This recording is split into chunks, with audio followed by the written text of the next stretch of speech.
Anfang vom Leben fängst du an, alles haben zu wollen, das musst du horten, das musst du noch haben, das musst du noch haben. Und jetzt im Alter streift man alles ab. Es wird weniger. Es wird natürlich auch, Freunde werden weniger oder Bekannte. Es wird alles weniger. Aber du lebst alles viel intensiver.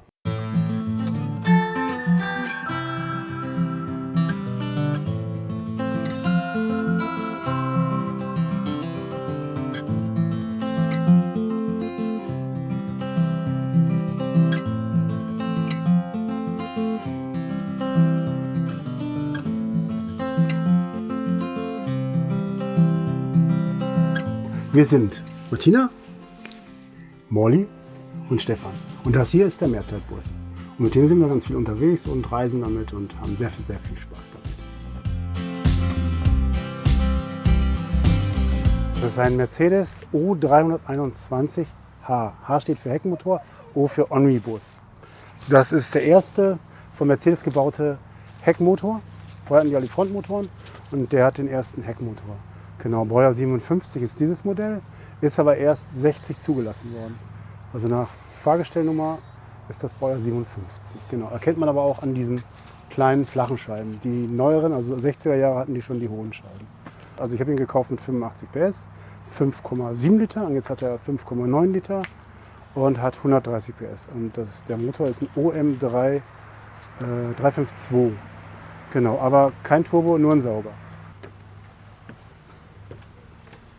Motorbremse ist hier immer sehr interessant. Also hier ist die Motorbremse. Spart sehr viel Bremsbeläge. Benutzen wir ständig. Wie wir jetzt in Albanien waren, die waren nur im Einsatz. Weil sonst fährst du die Bremsen heiß, weil der hat noch Trommelbremsen. Was auch schön ist, ist hier der Blinkerschalter. Ja, Hupe auch gleichzeitig. Zum Cockpit. Ja, wir haben nachgerüstet ein Drehzahlmesser, der jetzt über die Lichtmaschine läuft, funktioniert sehr gut, dass wir den Motor nicht überdrehen, obwohl der regelt ab bei 2,8. Und hier sind unsere Druckinstrumente und hier haben wir jetzt auch eine Temperaturanzeige. Hatte er vorher auch nicht. Ja, das ist alles noch original, das ist schon mal nachgerüstet worden. Wo ich stolz drauf bin, ist das Radio, das originale Busradio aus den 50er Jahre, was auch tut. Kann ich leider jetzt nicht vorführen, weil der Verstärker nicht da ist. Den hat gerade repariert. Ja, ansonsten, ja, unsere Klimaanlage, die ist am besten, führe ich mal vor. Die ist hier. Tada. Ich habe seit meinem 19. Lebensjahr habe ich immer Busse gehabt, Großbusse. Ist irgendwann mal so entstanden in München. Ich suchte ein Fahrzeug und dann habe ich einen Polizeimannschaftswagen gekriegt. Das war damals ein Opel Blitz, Baujahr 1962 und so ist es eigentlich losgegangen. Und mir hat das einfach immer gut gefallen, viel Platz zu haben und man kann sich drin bewegen. Und diese ganze VW-Bus fand ich, da kannst du dich nicht drin bewegen, du kannst nichts transportieren. Und ich lebte ja auch in so einem Bus auch viele Jahre. Und ja, so kam das einfach. Und dieser Bus hier ist ein sehr alter Bus, den habe ich immer schon gesehen. Also das Modell fand ich immer sehr gut. Aber es ist sehr schwer, einen zu finden und einen zu bekommen. Und außer man investiert halt Unmengen an Geld, was ich nicht habe. Und ja, und habe diesen Bus dann in Wuppertal in einer Werkstatt gefunden, der da zum Reparieren war. Aber er war leider Schrott. Ja, und er war früher, also die Geschichte von diesem Bus ist einfach, er war bei der Bundeswehr, halt für die Blaskapelle gekauft worden. Damit sind die auch jahrelang gefahren und wurde aber ausgemustert, ich meine in den 80er Jahren. Und dann hat die einen Mann gekauft aus Segeberg, soweit ich das jetzt weiß, und hat den umgebaut zu einer fahrenden Schusterei. Also hier im vorderen Bereich waren die Maschinen gestanden. Da, wo wir jetzt sitzen, war eine Werkbank. Da war eine abgetrennt war der. Und hinten hatte er einen Ofen und ein Bett und Schränke. Und also ich habe mal Fotos davon gesehen. So war der. Aber so war das nicht mehr, wie wir ihn gekriegt haben. Und dann haben wir 2 Jungs gekauft, diesen Bus. Und haben den umgebaut und haben den schlimmsten Fehler gemacht aller Zeiten. Sie haben ihn einfach nur schön gemacht, aber haben die komplette Karosserie vergessen. Und das war sein Todesurteil. Das ist bei vielen Fahrzeugen, die Leute machen alles schön, aber zuerst muss man mal mit der Substanz anfangen. Und ja, da ist denen die Hinterachse rausgerottet, die lag einfach irgendwann daneben. Und ja, so habe ich den dann übernommen und habe den dann komplett entkernt und bei Null angefangen. Wir haben ja hier dieses Fahrzeug mit 4 Kindern und 2 Erwachsenen die ganze Zeit genutzt. Die Kinder fahren jetzt nicht mehr mit. Und da war immer die Überlegung, wie sitzt man? Ihr fragt euch wahrscheinlich auch, aber es ist ganz einfach. So, ich zeige mal. Man kann den Sitz hier runter machen. Zack. Dann kann man den drehen. Zack. So. Und dann hat man hier, wo ist die Stange? Hier ist eine Stange. Steckt man hier rein. Steckt hier rein. Zieht man hoch bis zu dem Ring. Macht man hier dazu für die Nettigkeit. So, und dann ist man schon fast fertig. Und hier hat man eine Tischplatte. Schwupp. Und man sitzt hier sehr bequem mit 6 Leuten. Geht doch, oder? Also hier konnten dann mal die Kinder sitzen und die Erwachsenen. Da die Chefin, die konnte dann an die Küche. Nee, das war immer ganz gut. Man kann aber auch hier zu zweit schlafen. Das ist auch eine Schlafmöglichkeit für 2 Personen. Kann man runterlassen und dann klappt man das einfach hier rüber und hat man hier eine Schlafmöglichkeit. Nochmal 2 Personen.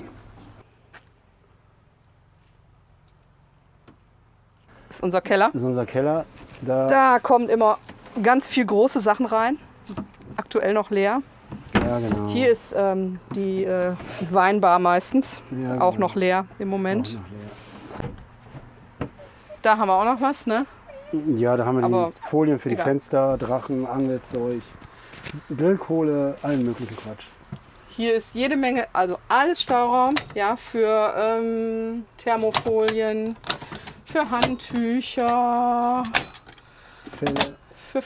wenn es mal kalt ist, Felle. Hier sind überall, also wirklich alles voll. Staufach für Klamotte, für Schuhe, für irgendwelche Unterlagen, für einen Laptop, für alles. So, dann haben wir hier unten Platz für Töpfe, Teller, Pfannen, Schüsseln. Und hier haben wir unsere Vorratsfächer. Da sind dann Nudeln, Reis, Milch, alles Mögliche, was man halt so braucht. Und den Gasherd, 4 Flammen, haben wir festgestellt, brauchen wir eigentlich nicht, weil wenn man große Töpfe draufstellt, kriegt man die eh nicht drauf. Wenn wir nochmal umbauen, haben wir 2 Flammen und stellen die weit auseinander, 2 einzelne. Weil da kommen wir mit hin, das reicht uns. So viel brauchen wir gar nicht. Die benutzen wir eigentlich nie. 4 Stück gleichzeitig. Habe ich noch nie gebraucht. Ja. Spülbecken. Hier zu Hause.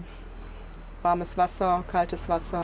Also wir haben hinten eingebaut, am Bad, hinten an der Rückwand, haben wir einen Gasdurchlauferhitzer. Wird mit Gas betrieben, wird angefeuert mit einer kleinen 5-Volt-Batterie. 5 Volt? Erzähle ich Quatsch? 9 Volt. 9 Volt Batterie, dass der den Zündfunken hat und der Rest läuft über Gas. Funktioniert super. Man hat total heißes Wasser in der Dusche. Man muss echt aufpassen, man muss sich das schön regulieren. Weil sonst ist manchmal echt zu heiß. Muss man ein bisschen ausjustieren, kriegt man aber hin. Aber man hat sofort heißes Wasser. Funktioniert super. Hat Und uns zum Spülen natürlich auch. zum Spülen auch gut. Ne? Also es gab keinen Moment, wo wir und auch ich nicht bereut, also wo wir bereut haben, dass wir dieses Fahrzeug haben, weil der hat uns wirklich überall so gut hingebracht. Kann ich nicht anders sagen. Also die Technik, die ist alt, aber die funktioniert einfach. Ja, die funktioniert. Also ich möchte nicht mit so einem neumodischen Fahrzeug, hätte man diese Tour nicht machen können, die wir gemacht haben. Definitiv. Wir waren ja in Albanien und Griechenland unterwegs und in Albanien eben auch in den Bergen. Und für mich, für die Nerven war es grenzwertig, ja, weil es wirklich steil nach unten ging und rechts neben dir ist eine Felswand und Schlaglöcher und dir kommt noch ein Fahrzeug entgegen. Aber der Bus hat super durchgehalten und ich hatte nicht eine Sekunde das Gefühl, dass das das falsche Fahrzeug ist.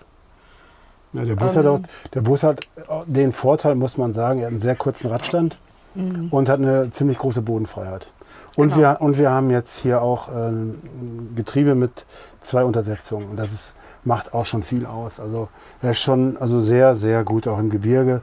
Und man muss halt einfach auch die Ruhe bewahren. Man muss langsam fahren und gucken und schauen. Und ich kann nur sagen, ich fahre jetzt 40 Jahre solche Fahrzeuge.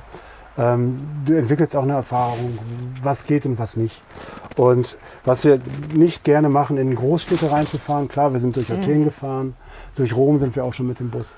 Es ist ein Abenteuer, aber man muss einfach ruhig bleiben. Und kann ich auch nur jedem empfehlen, der ein Fahrzeug hat, egal was, in dem die Situation nicht klar ist, bleib einfach stehen. Anhalten, Alle genau. fahren So. lassen und dann... Sobald es knirscht, Lässt du selber. nicht weiterfahren. Ja. Einfach anhalten. Ansonsten Ja, langer Streifen irgendwo an der Seite. Also ja. wir haben auch letztes Jahr eine Leitplanke touchiert, haben uns ein Genau. Loch reingerissen, sind auch nicht weitergefahren, aber das Loch war halt drin. Wenn wir weitergefahren wären, wäre die ganze Seite kaputt gewesen. Ja. Ja, einfach stur anhalten. Aber Und sonst- egal, was die anderen hinter dir sagen, ob die hupen, ob die sich aufregen, stehen bleiben. Nein, man muss das immer locker angehen, weißt du? Einfach, du setzt dich da hinter das Lenkrad und das soll ja Spaß machen. Also fährst du vorsichtig und guckst und dann passiert auch nichts. Also ich kann sagen, und hier, ich klopfe dreimal auf Holz, ich habe noch nie einen Unfall gehabt. Ja, was haben wir jetzt hier gemacht? Also früher haben wir ja mit 4 Kindern hier drin gelebt. Hier hat der Mats geschlafen, da vorne hat der Leonhard geschlafen und hier waren früher so Stockbetten und hier haben die Mädchen geschlafen. Unten hat Lotta geschlafen und oben hat Clara geschlafen und wir als Paar hinten. Genau, aber da war die Liegefläche war jetzt nicht so groß wie jetzt, die war nur bis hier und hier war so eine Trennwand, hier sieht man es noch, und dann konnten wir hier so durch und dann war hinten dann das Bett. Gut, das haben wir jetzt alles rausgemacht. Das Handicap, was wir immer haben, ist hier, haben wir ja den Radkasten. Ne? Und wenn einer da hinten schläft, gibt es auch immer das nächste Problem ist, da muss man immer so drüber krabbeln. Jetzt haben wir hier gesagt, haben wir eine Stufe gebaut. Was hier in der Stufe haben wir zum Beispiel unseren Akku, Solarakku, eine AGM-Batterie mit 280 oder 300 Ampere, weiß ich nicht ganz genau, 280 oder 300. Ja, und hier unsere Technik fürs Bad. Ich mache mal auf. Da kann man mal reinleuchten. Da haben wir, finde ich total gut, einen Gasdurchlaufverhitzer. Der kommt aus England. USB-Stecker haben wir hier. Hier sehen wir mal, wie die... Guck mal, der lädt jetzt gerade. Jetzt haben wir 12,9 lädt er noch, obwohl wir im Schatten stehen. Also das ist die, was die Batterie lädt. Und hier haben wir unseren Schornstein, weil das dann... Machen wir hier mal auf. Dann brauchen wir nämlich kein Loch ins Dach. Und hier geht dann raus die Luft. So und so und so. So, hier kann man sitzen. Ich sitze hier mal gerne morgens, trinke hier meinen Kaffee. Da sitzt meistens Tina, da kann man rausgucken. Und wir haben ja das Bad hier gebaut. Und dann haben wir hier, ist immer so rum wahrscheinlich, haben wir hier eine Scheibe. Warum? Man will sich dann, naja, man kennt sich natürlich nackt, ist klar. Aber das macht den Raum größer, heller und wir haben einfach gedacht, das ist schöner. So, hier haben wir eine Schiebetür, kann man zumachen. Dann hier, ja, das habe ich mir machen lassen. In Marokko aus einer Kupferplatte. Habe ich mir dengeln lassen. Fand ich auch ganz schön. Ja, hier haben wir immer das Problem, den Radkasten. Aber das haben wir so integriert, dass wir jetzt hier einfach unsere Staufächer unten drin haben. Hier fällt alles raus. Und genau, so Staufächer. Und genau, hier ist unsere Gasanschlüsse, kann man ein- und ausschalten. Trockentrenntoilette haben wir auch jetzt seit 2 Jahren, genau. Finden wir auch super gut. Also ich habe auch fast Stehhöhe, ich bin 1,93, aber auch nur fast. Ja, ist okay. Und wir haben hier ja, eine Dusche. Hier ist natürlich das Streu für unsere Trenntoilette und hier ist unser Ersatzflüssigkeitsbehälter für die Trenntoilette. Aber wir haben eine große Duschkabine, kann man so einsteigen. Also ich bin ja zu groß, steige ich so ein, mache ich zu, hin. Hier unten haben wir Magneten dran und dann zack, hängt das fest und ist zu. Genau, das ist super. Und hier haben wir halt dann da, und man kann beim Duschen, wenn man will, kann man rausgucken. Aber man kann nicht reingucken, weil schwarze Scheiben. Ich bin 60 Jahre alt, habe eine Firma und es ist mir eigentlich ganz klar, diese Firma zu verkaufen bzw. auslaufen zu lassen und das Haus zu verkaufen und eigentlich auf Weltreise zu gehen. Weil wenn man bedenkt und wenn man sich das wirklich einen Zettel nimmt und das alles ausrechnet, was man dafür hat, also was man dafür bekommt, für sein Haus und für so eine Firma, kann man da sehr, sehr, sehr gut von leben. Bis zur Rente und weiter hinaus. Klar, viele können es nicht, aber ich kann auch den Leuten wieder nur eins sagen, mit 1.000 Euro im Monat, das ist realistisch, kann man sehr, sehr gut leben. Da ist man versichert, dann hat man was zu essen und fertig. Klar, wenn man jetzt sagen will, ich will jetzt nach Griechenland fahren, die Fähre kostet Geld, Diesel kostet Geld. Aber wenn man mal da ist und dann eine ganze Zeit mit bleibt, ist das dann alles, der Unterhalt da zu leben ist nicht so teuer. Also wenn du, ich sag mal, Essen rechnet man mit 300, 400 Euro. Denke ich. So, und aussteigen, na klar, würde ich gerne, weil den Irrsinn, der hier gerade abläuft in Deutschland. Nein, ich finde, in anderen Ländern ist das entspannter. Kann ich sagen, ich war in Afrika eine Zeit, ich war in Spanien, habe ich gelebt. Kann ich nur sagen, in Deutschland Katastrophe. Klar, in Deutschland hat man ein gutes Sozialsystem, aber ich bin ein Typ, der dieses Sozialsystem eigentlich nicht nutzen möchte. Oder ich war immer für mich selbst verantwortlich und habe das immer so gemacht. Und ich glaube, das spreche ich auch für uns beide. Ne? Das ist natürlich unser Luxus. Wir haben jetzt ein Bett, es ist 2,30 Meter tief, also nee, lang und 1,80 Meter tief. Und wenn man heute sieht, so Vans oder sowas, so kleine Vans, die sind nicht größer vom ganzen Platz. Und ich finde, das ist schon ein super geiles Luxusbett. Also hier kannst du zu dritt, zu viert toll drin schlafen. Nee, vorne haben wir noch 400 Watt Solar drauf. Genau, erstmal. Wir wollen 2000 drauf kriegen, aber erst muss der Träger hier oben drauf sein. Das ist unser Ziel. Ja, also hier haben wir Liegen- und Kleinzeug drin. Wassertank ist hier noch ein Abwassertank. Mit 200 Liter haben wir, glaube ich, da drin. Hier sind Stühle, Tische, alles mögliche an Zeug, was man so braucht. Grillgedödel. So, und hier haben wir unseren Außenbereich. Hier haben wir noch eine Art Garage unterm Bett. Also viele sagen mal Werkstatt. Ja, was haben wir? Hier haben wir unsere Technik. Hier haben wir einen Stromwandler. Da haben wir ein Ladegerät. Wir haben eine Markise, die ist hier. Die können wir jetzt circa 5 Minuten aufbauen. Die zieht man hier oben in diesen Kederschiene rein. Die ist 8 Meter lang und 3,50 Meter tief. Die ist super bei Wind. Was wir noch haben, ist hier haben wir so eine Stange, die liegt hier. Die hängt man hier oben rein, macht man zu und dann kann man hier so zumachen. Dann haben wir ein Bodenblech, das tut man hier unten hin. Und dann haben wir eine Außendusche. Also hier ist unsere Außendusche, wenn wir irgendwo stehen. Also wir haben hier einen Schlauch. Hier ist alles hinter. Also ich muss das dann aufbauen. Aber wir haben... Ach, jetzt ist das runtergefallen. Warte mal. Hier ist er. Hier ist der Schlauch. Und dann können wir alles hier hinbauen und können uns außen duschen. Aber das Wasser ist genauso warm wie im Tank. Im Sommer ist das Wasser auch warm. So, hier haben wir unsere Sandbleche. Wir stehen oft auf Strand. Haben wir zum Glück noch nie gebraucht. Die haben wir immer dabei. Hier haben wir einen Träger. Der kann 350 Kilo tragen. Da haben wir jetzt aber unsere Kleine drauf. Ist stilechter. Genau, so.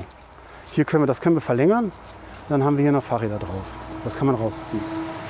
Ja, also es ist schwierig, aus diesem System rauszusteigen, aber man muss irgendwann den Mut fassen und sagen, das geht. Und wir waren letztes Jahr 3 Monate unterwegs und haben viele Leute kennengelernt, auch in unserem Alter und älter, die alle auch mal eine Firma hatten oder irgendwas hatten oder gar nichts hatten und sind einfach ausgestiegen, die gesagt haben, wir wollen das jetzt so nicht mehr machen. Und denen ging es allen viel besser.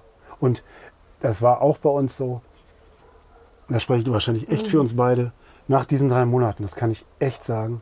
Uns ging es so gut. Du bist ein ganz anderer Mensch. Ja. Du hast ja diese ganzen Nachrichten nicht mehr, weil wir haben ja keinen Fernseher hier.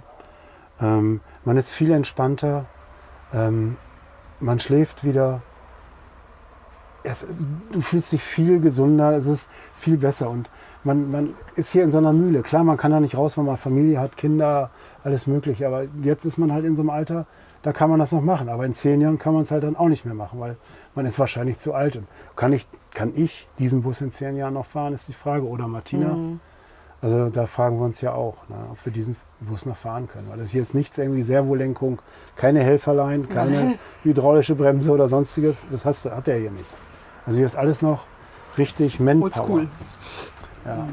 Das ist unsere Bio-Alarmanlage. Die ist sehr wachsam. Die bringt den Müll weg, macht die auch. Und was sie macht, wenn wir in den Laden gehen, wo es Hundefutter gibt, holt sie sich selber ihre Sachen. Also wir müssen die schon in die Tüte reintun, in eine Papiertüte. Und dann bringt sie zur Kasse. Diese Tüte, dann wird die bezahlt, dann gibt sie die Tüte, dann bringt sie die nach Hause. Und das haben wir mit Brötchen auch schon gemacht. Das macht die. Also ich habe früher in der Vergangenheit, habe ich das immer so gemacht, bei meinen Firmen, wo ich früher war, da hatte ich noch keine Kinder, muss ich dazu sagen, habe ich immer bis Heiligabend gearbeitet, war mit den Chefs so ausgemacht. Und dann habe ich 4 Monate Urlaub gemacht. Ich habe aber ab April durchgearbeitet, bis Heiligabend. Und dann habe ich die Zeit Überstunden gemacht, Zeit gespart, kein Urlaub und nichts. Und man ist halt dann in dieser Zeit versichert. Sowas kann man dann auch machen. Man muss halt auch wissen, was brauche ich denn wirklich? Ja? Also wir haben jetzt ein großes Haus, wir brauchen das nicht. Das ist viel zu groß. Die Kinder sind raus, das ist eine Last. Und wenn man in so einem kleinen, es ist ja ein großer Bus, aber wenn man auf so einem kleinen Raum lebt, merkt man erstmal, mit wie wenig man eigentlich auskommt. Ja, das ist nicht immer die Größe, die einen da so glücklich macht. Im Gegenteil, so dieses Downsizing ist viel interessanter. Ja, ich brauche das alles nicht, um glücklich zu sein. Das reicht. Und wenn uns die Wiese im Vorgarten zu lang ist, dann fahren wir einfach weiter und suchen uns einen anderen Vorgarten. Und dann ist auch gut. Ne? Also man braucht so viele Dinge gar nicht. Man sammelt natürlich über all die Jahre viel an. Ja? Ich bin jetzt auch fast 60 und ich habe auch ganz viel irgendwie immer mit mir rumgeschleppt im Leben. Aber ich merke halt, ich brauche viel, viel weniger.